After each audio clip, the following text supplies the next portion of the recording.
either live by the gun or you die by the sword.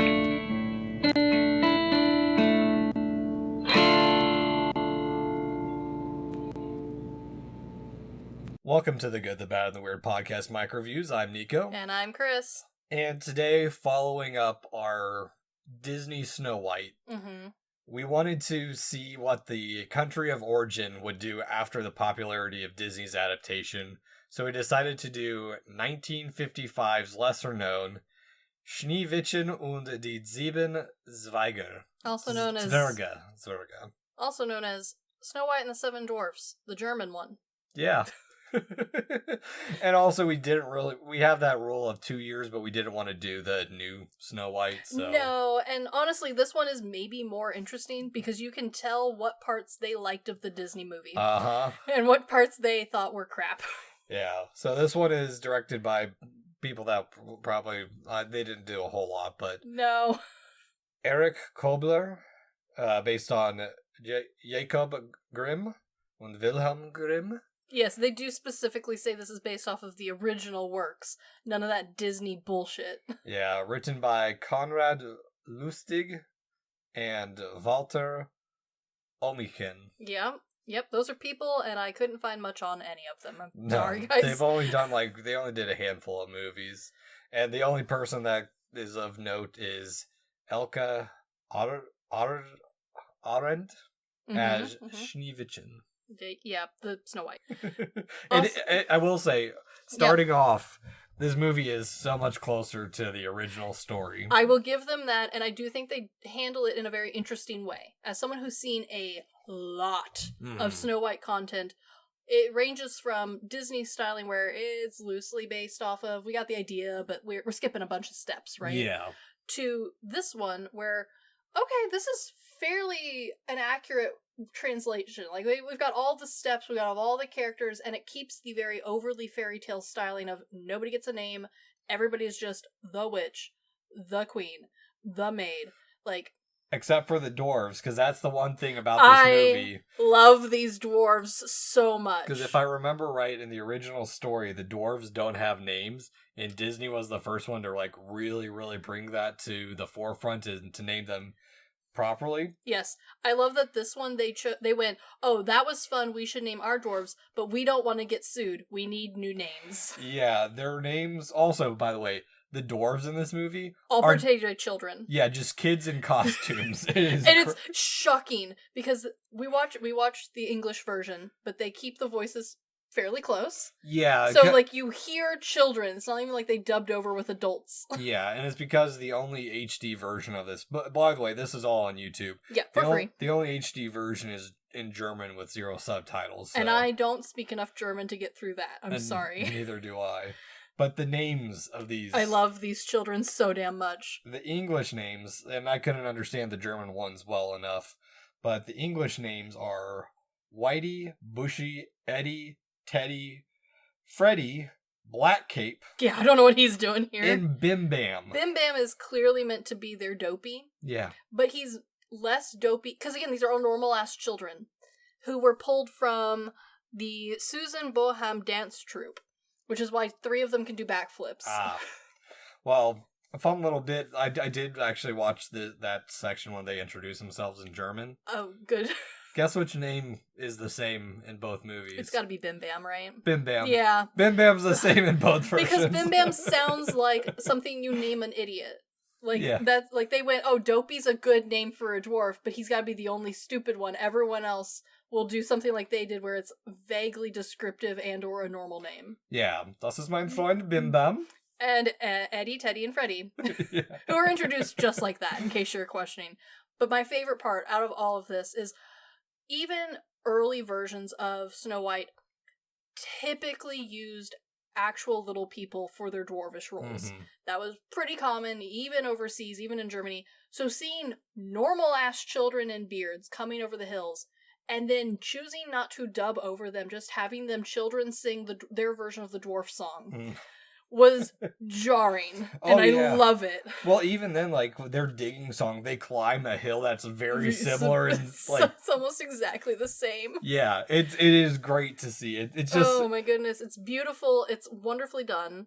Oh yeah, well, that's the thing with this entire movie is it is so stagey. Yes, everything is clearly on a set. Except for the one location they filmed this at, Neuschwanstein, a movie that we're covering that I have actually been to. That's true. They did very briefly go to a real castle. They didn't need to. Yeah, which is... You can't tell. Which I love how, like, it's interesting, too, because this is, like, the castle that was the big inspiration for, like, the Disney castles. Yeah. And it is that's the other thing, too, with this is clearly a dig at Disney. Well, it's also a newer castle. That's the thing, is like it's not a classic castle. That's true. But you wouldn't know, because when we say they filmed at, unlike other movies where there's like a flyby of the castle so that like you know where it is, I don't think they ever imagined this movie going anywhere outside of Germany, if I'm very honest with you, because there's no recognizable shot of this castle unless you're like a castle person. Yeah, and that's something that's interesting, like with German cinema in general, from like the little I've explored of it. It's mostly been the Weimar era, and then like the handful that I've seen outside of that is most of their movies aren't made for larger audiences. They're made for the German people, which is it's interesting because that's just a continuation of the 1920s when they were isolated and making their own stuff. And it's clear that like they said, "Oh, someone wants this? Sure, we'll hand it out and put words on top of it." But there's like no over effort of like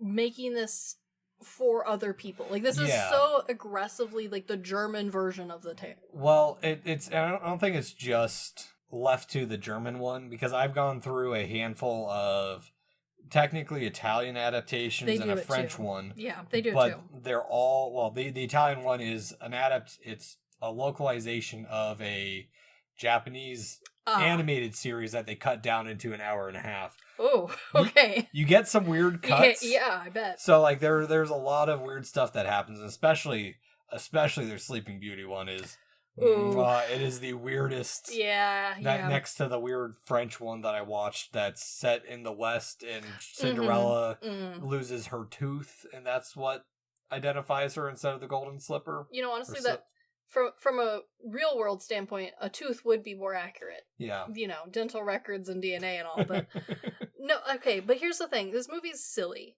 but I really enjoyed it. Oh yeah, well that's the thing too. It's fun seeing someone with a lesser budget, significantly lesser budget, other studios have to work with, because that's the thing is like when we talk about the costuming is atrocious. I think it's fine. For the quality of movie it is. It's very for a children's movie from the 1950s Germany. It's fine. The outfits are at least on the people. There is one outfit we do have to bring up if you do watch this movie. Remember, this movie is from 1955 Germany. There is one black character in this movie. Yeah, sure is. Servant in a very stereotypical Middle Eastern servant garb. He is thankfully not in this movie much. No. We move over to the eavesdropping servant girl, who I think has a name, but I don't remember it. I don't remember. So, you know, thankfully we don't have to address the awkwardness too long, but yeah, just in general, this movie's fine. Lots of interesting directing choices where it was very clear that we had seen the Disney one liked a very specific scene, like this decision to do dancing. Oh yeah, well, it's not just that too. The hunter looks a lot like the Disney one. Though I do think that one might just be combined sources, because Disney decided to go off of some styling. He looks like a very stereotypical German hunter. Yes, he does. And this one, granted, he does look a little bit too much like the Disney one, but you could argue that they're looking at the same tapestry or something. Yeah, well, and even then, like, we can see when we talk about some of the fun budgeting of it, in, like, the copying of Disney, it's like, hey, we need to go, oh no, I'm gonna kill you. When she says, it's getting dark out. It's not dark whatsoever. It's still completely it's like noon. Daylight. Yeah, no, it's great. But I will give them this. Her being scared of the woods makes more sense than Disney's. Disney, she is supposedly scared and, like, making up the trees are spooky and all that sort of stuff. And, like, it's scary for a kid. A lot of my friends were terrified as children. Mm-hmm. This one, there's a literal bear attacking her. Oh, can we... Which has the better bear costume? This movie or Hercules in New York? Oh, God. This one Hercules in New York, that one he fights the bear. I'll give the winner to Hercules. This one's pretty bad, though. Yeah, it's literally just a man in a bear costume. Yeah, it's not even like they do anything dynamic with it. It just kind of like rotates a little bit. Because they don't have to.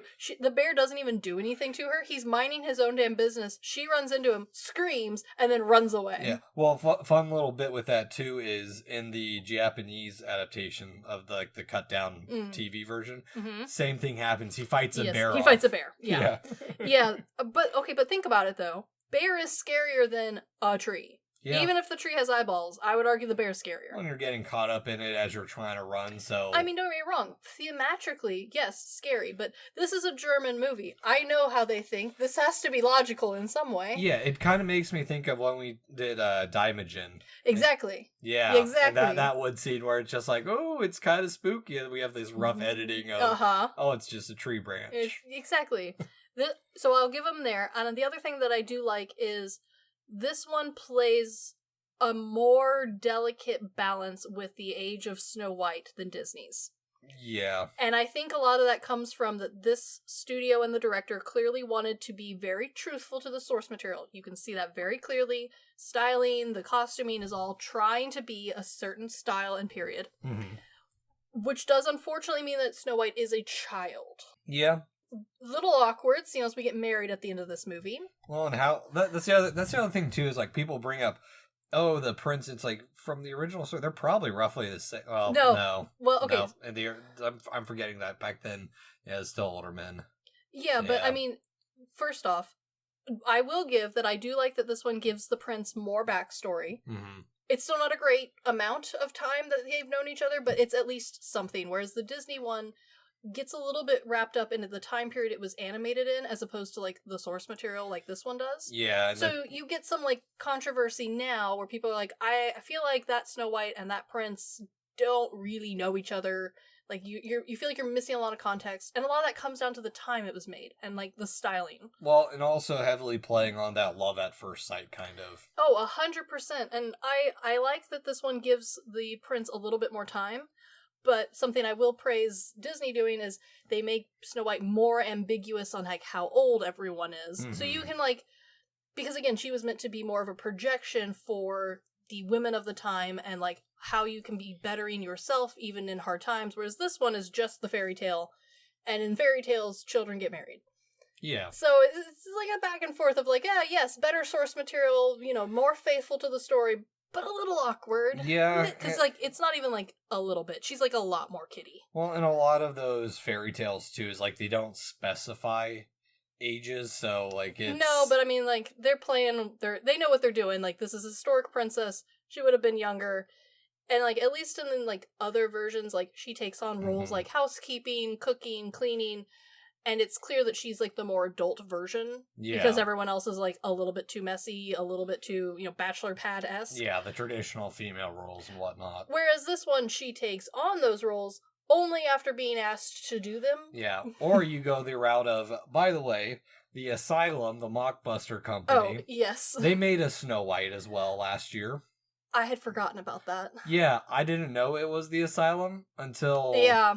I started watching it, and much like the 12 Games of Christmas, I'm like, oh, surprise! This is gonna go bad. To be fair, yeah, that was the most competent movie from the Asylum I'd seen. That's impressive, because their director is fun, but not great. Yeah, but they did get around the whole, like, traditional housekeeping roles of her being bad at, like, she can't even bake, she can't really do any household chores. Which is fun.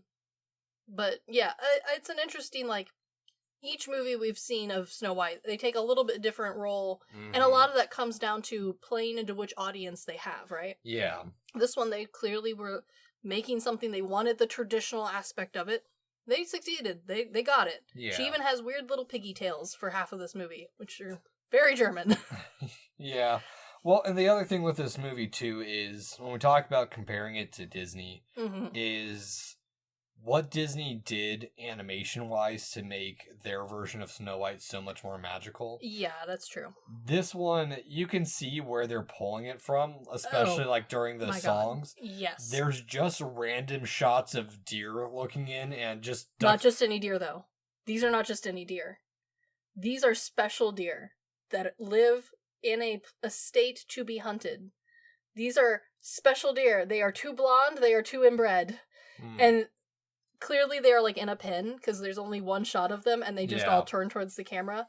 Whereas Disney's deer were like based off of the old cartoons. They have the big eyes. They're friends of Snow White. And while this Snow White does declare that the animals are my friends, at no point do the animals prove this to me. No. So it's just like a child being like, I love animals. Because they're actual animals. They're not domesticated or trained animals. None of them help her clean. Yeah, because it's deers and it's ducks and chickens. And a just bear. Well, and a bear. Quote unquote bear. Bear would not have attacked Disney Snow White. No. He would have helped her bake. Yeah, but also, like, the witch's transformation is so less magical. Okay, but here's the thing. I kind of like the witch in this one, in a different way. I like them both equally. I think original Disney witch, very classic, styling super cool, laid the groundwork for what an evil witch looks like, right? This one feels like she's making herself uglier as the story goes out of her jealousy. And a lot of it comes down to the fact we see her almost as much as we see Snow White. They spend less time on her costuming as it goes because she keeps putting herself in worse and worse rags. Whereas Disney one, it's like, oh, I am still beautiful. It's a magic spell making me ugly. This one feels more like I've spent so long hating a teenager that I haven't had time to brush my teeth or take a shower. Okay. And I kind of like it. Yeah, I do like that better than there was another one I watched that was... His stepmother was ugly, and she was trying to get rid of everyone else around her, so that like she was the prettiest, because when there's no other pretty people. Well, and here's the thing. I kind of like it because it leans into my favorite fairy tale of all time, which is Princess Bride. And the whole point of the, especially book version of it, is a lot of the women who were the most beautiful woman before Buttercup end up making themselves ugly because they spend too much time worrying about their beauty. And thus Buttercup ends up being the most beautiful for the longest because she doesn't actually care about what she looks like. It's like I can't remember if it's an actual folktale or if it was an urban legend, the one of the Japanese one where the girl bathes in a tub full of sesame seeds and they get lodged in her skin. Yeah, I don't remember if that one was urban legend or an actual story, but I do remember which one you're talking about. And I mean, we see that across many cultures is this obsession with beauty leads to your downfall and tragedy. Exactly. Could have just left it be and she would have been fine. Yeah, whereas like the pure and innocent Snow White in these movies would have been that girl who's gorgeous, who doesn't even know she's gorgeous. That's exactly what they're trying to do. And again, it helps that this movie chooses to take it and put her as like a younger and more naive version, like almost kiddie. See, and here's the thing. That's the one thing that, while this follows the storyline, the original storyline, different or a little closer, the one thing that Disney did with removing two of the others, because for those who don't know, it's not just the poison apple. The poison apple's the last one. Yeah. First, it's a garter or a belt that suffocates her, and then the next one's a poison comb. Yeah, which feels silly nowadays, but that's how the story goes. Disney, in removing those other two, made it feel like just she was sweet and naive. Whereas this one feels stupid. You're angry at her. Yeah, it just feels like she is... It's not that she's sweet and naive. She just gets dumber and dumber each time. It's like, bitch, this is the third fucking trick you've fallen for. I do think it is very funny that after the first one, the dwarves are like, hey, no more strangers in the house. And she follows that rule. She stays outside with the stranger. Yeah.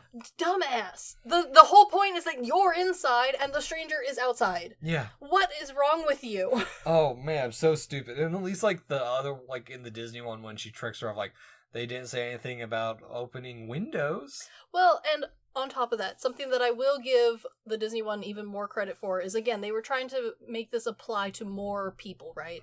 So she's not extra dumb because that woman looks nothing like the queen. And as far as Snow White knows, the queen does not do random ass black magic. That's like a secret, right? She's in a secret basement doing her secret black magic. This queen literally puts a shawl on and, like, just walks a little hunched. It is clearly the same woman, and Snow White just, like, has forgotten what that woman looks like. Yeah. Which, as someone with face blindness, I understand, but that's why you close the door. That's why you lock the door and don't let strangers give you things. Mm-hmm. Yeah, well, and, like, also, while that is dumb too, it also is a little less anticlimactic, because, like, the witch gets killed by lightning striking a tree. Okay, I cackled at this, because the Disney one, this is the part of the tale, is the witch gets struck by lightning, which sounds very epic in, like, a telling of a tale, a verbal telling. Mm-hmm. Disney does a great job of echoing that epicness with her, like, being struck and then falling off the cliff, big, long, you know, death scene sort of style. Yeah, the cliff breaks behind her. Yeah, you're very epic, very cool, lots of rain and lightning. The dwarves are coming up to her, whereas, like, this one... when they find her dead. Yeah, it's like, oh, this must have been the evil queen. She's dead. Let's go see what's happened to Snow White. There's been more exciting deaths off of, like, those reenactments from crime scene TV shows. God. This was the most... Because we don't even see her struck by lightning. No. We just hear thunder and lightning happening, and the dwarves are on their way home booking it like, oh my god, Snow White. And then you just run across a body in the woods, and they're like, must be the queen, sucks to suck, back onto our mission. Yeah, well, I think that just goes to, like, the limit of the budget of this and, like, the very stage-like quality, because even, it like... is very stage-like. Even the magic mirror in this one is just a reflection of flames. Cool. I mean, it's not bad. I do appreciate that the magic mirror in this one is just, like, one of the sound girls who, like, is speaking back to her, and it's not as cool. There's not the big echoey voice. It doesn't even feel like magical. It's just a normal woman talking. Yeah. Which does feel a little silly. Yeah, well, maybe that works a little bit too, because maybe the mirror's not so magical. It's her projecting her insecurities, and it's her, like, magic mirror. Well, am I the prettiest of them all? And then deep down she knows that it's not her. Well, I'm just imagining her, like, putting her face behind the mirror. Yes, you are the most beautiful. Yes, thank you. And then turning it back to look at herself. Honestly, that would track, especially in this adaptation. The other thing that I do like is that the background characters, while still being fairy tale, I do appreciate that all of them are given just a little bit extra roles. Mm-hmm. You know, the prince has more than one appearance.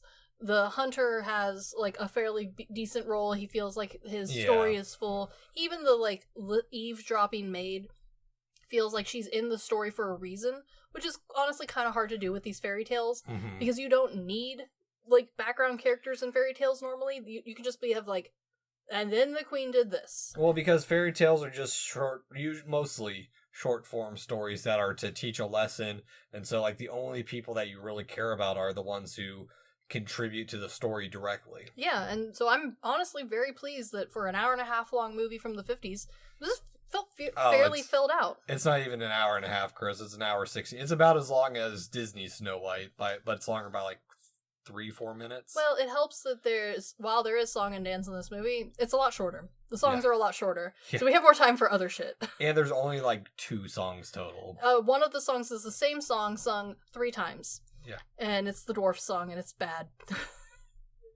We are little men going to dig in our mountain. Yeah. It's bad. It's a bad song. Again, the children crave the mines. Yeah, okay.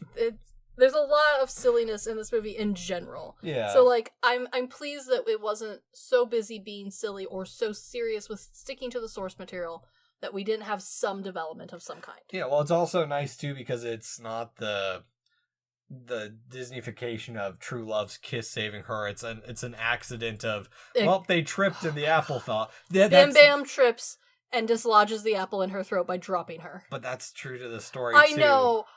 Like I said, this is a very German telling of the tale. It is accurate, it is to the point, and it is fairly well researched. Yeah. It's just the budget's very low. I need you, at some point, I have to get you to watch and us do Die Nibelungen. I know. One of these days we will. But I am more pleasantly surprised with this than most other of the German movies that I've watched. I've done a fairly wide, like, time frame, so, like, everything from early stuff to more recent, and for the most part, the cinema just isn't really my taste. This one was fun. I'm pleased with the experience. Well, wait till you get to what we have blocked out later this year. The one German film that I convinced you to I know. You'll like the styling of that one. I am looking forward to it. Yeah. So, Chris, rent by streamer decline that we ever watched Schneewittchen und die sieben Zwerge. It's free on YouTube, and I think that's where it should stay. And that's where you should watch it, because it is a good time. It's very silly. It is very kid-friendly. It is a good time. It's fairly well done. And honestly, like, despite not having much to say, like, from a, historic point or, fun fact-wise, I enjoyed it. I will watch it again. I will probably make one of my friends watch it again, because there's just enough weird stuff that it will be stuck in your head that certain things are going to happen, and I don't want to spoil them. I don't want to ruin them too much, because I really do think that you need to watch it and experience the weird children in beards for yourself.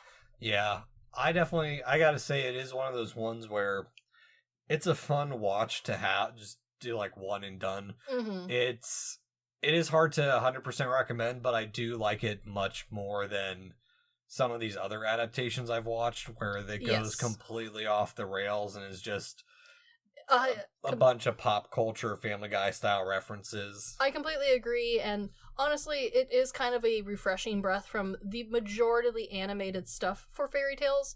It is kind of nice to see something that's full length and fully human. Yeah, no, I agree. It's a nice break from all the animated, and it's not trying to be like the super gritty or high fantasy like some of the other adaptations are. It is a lovely stage play, so if you are one of those people like me who are really into 70s and 60s stage plays of fairy tales, this feels like right in your alley. You're going to enjoy it. Yeah, I agree. So that's our covering of this is the end of our Golden Age segment of the Disney princesses that we're covering for now. We are leaving for Germany for the next one, so we are off to another place. But there are surprisingly other German adaptations of what we're doing next too. So. Of course there is. They cannot stay away. Well, it's a much more ancient tale than Snow White. That's true. Yeah. So, but anywho, this has been the Good, the Bad, and the Weird MicroViews. Thanks for listening. Peace.